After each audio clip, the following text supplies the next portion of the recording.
అయ్యో దేవుడా! ఈ టెస్ట్ ఏందో గానీ నాకు 10థ్ క్లాస్‌లో బోర్డ్ ఎగ్జామ్స్‌లో ఫస్ట్ ఎగ్జామ్ రాసినంత టెన్షనొచ్చింది. మామూలు టెన్షన్ రాలేదు. ఎగ్జామ్ నాకు కాదు, మా పాపకి క్విజ్ కాంపిటీషన్. అది కూడా తెలుగులో. లైట్ తీసుకున్నాము. ట్రై చేయి, విన్ అవ్వకున్నా పర్లే అనుకున్నాం. కానీ క్లాస్‌లోకి ఎంటర్ అయినాక క్విజ్ రూమ్‌లోకి నాకొచ్చిన టెన్షన్ మామూలుగా లేకుండే.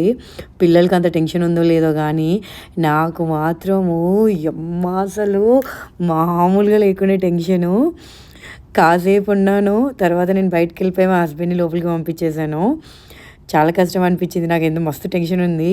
కానీ పాప చాలా బాగా ట్రై చేసింది. జస్ట్ ట్రై చేయమ్మా, తెలుస్తది నీకు కూడా అన్నాము.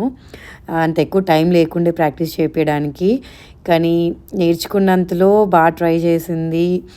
అండ్ తను ఫస్ట్ ప్రైజ్ కూడా తెచ్చుకుంది. We are so happy. తను బయటికి రాగానే మార్నింగ్ వెళ్ళాము, ఈవినింగ్ వరకు జరిగింది 3 లెవెల్స్‌లో. బయటికి రాగానే అమ్మా I'm so proud of my self అమ్మ, ఫస్ట్ ప్రైజ్ వచ్చింది నాకు అని చెప్పింది. ద బెస్ట్ మూమెంట్ అనమాట అసలు. చాలా హ్యాపీ ఫీల్ అయింది.